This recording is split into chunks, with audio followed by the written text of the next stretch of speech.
Sistem ekonomi kapitalistik, sebuah pernyataan yang sangat keliru, sangat sembrono, dan sangat fatal.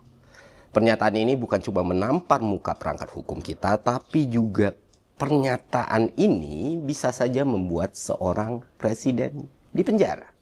Ya, JTTA lah. Tapi di sisi yang lain, pernyataan ini juga bisa jadi kunci utama keberhasilan banding Tom Lembong jika dieksekusi dengan tepat. Kenapa ini bisa jadi celah buat banding Tom Lembong? Jadi gini ceritanya. Kalau hakim secara eksplisit menyebut sistem ekonomi kapitalistik sebagai alasan atau dasar pertimbangan hukum, dan itu jadi bagian dari rasio desiden, alasan logis keputusannya, maka itu bisa dibilang grounded of appeal alias dasar banding. Karena satu, salah secara terminologi hukum dan ekonomi. Dua, nggak punya kekuatan normatif dalam sistem hukum nasional. Tiga, bisa dianggap sebagai reasoning flaw yang menyesatkan jalannya keputusan.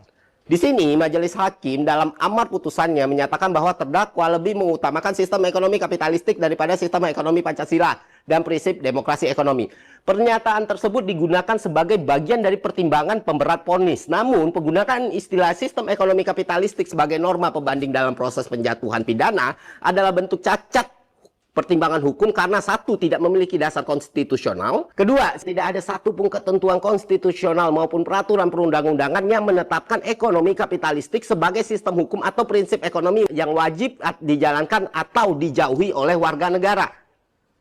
Karena kita harus memahami, ini bersifat ideologis bukan normatif, sehingga tidak dapat dijadikan sebagai standar legalitas dalam pembuktian kesalahan pidana. Bila hal ini dijadikan justifikasi hukum, maka vonis sudah keluar dari koridor hukum dan masuk ke wilayah bias ideologi pribadi hakim yang seharusnya tidak diperkenankan dalam sistem peradilan yang objektif dan imparsial, teman-teman.